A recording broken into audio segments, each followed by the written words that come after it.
Not all soccer in Tulare County is the same. Here's what to expect in the local environments. In rec league, it's common for lower coaching education levels, mostly for fun and participation. You're more likely to experience the negative effects of favoritism. Just because I point out one negative doesn't mean that the whole thing is bad. Most of the time, it's great. It's likely enjoyable and fun and interactive. So at the club level, coaching education does vary, but in these environments, there are a lot of coaches with more coaching experience. And by club level, I mean the travel clubs found in Tulare County. There's still a lot of favoritism found here in these environments, and at times it can be relationship based.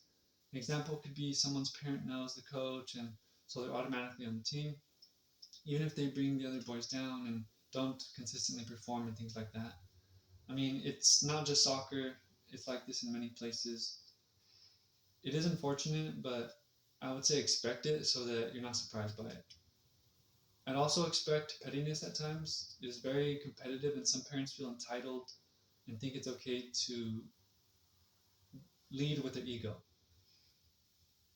I'd say that it can also be very pleasant, but at times it can also feel like it's everybody for themselves, as in nobody can trust anybody and stuff like that. And maybe trust isn't the right word, but rather everybody's trying to get the same thing. And if your child is showing signs of progress, of growth, of this or that, they might give you a snide comment, or they might, I mean, in some cases, they might even scream at your kid on the field. Who knows? Sometimes the parents really lose themselves and forget that there's a code of conduct. Again, it's unfortunate, but it does happen. And, you know, if you expect it, you're not surprised by it.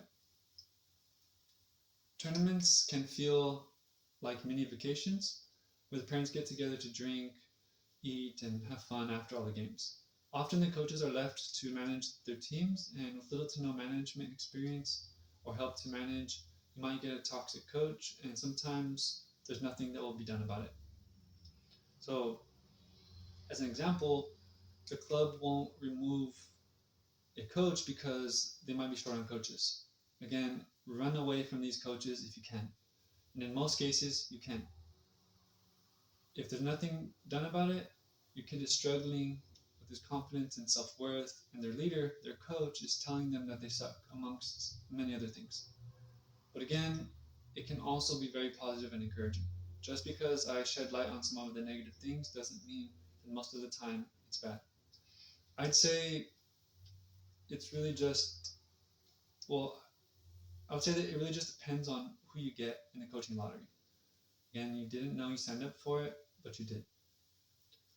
So now at the high school levels, it's very competitive, but it's different than travel club, and it's not uncommon for players struggling to get playing time with their club to get more minutes with their school teams in high school, junior high, and so on. Often, the coaching staff is made up of teachers or other staff members at the school. So again, there are times where it can be a coach lottery.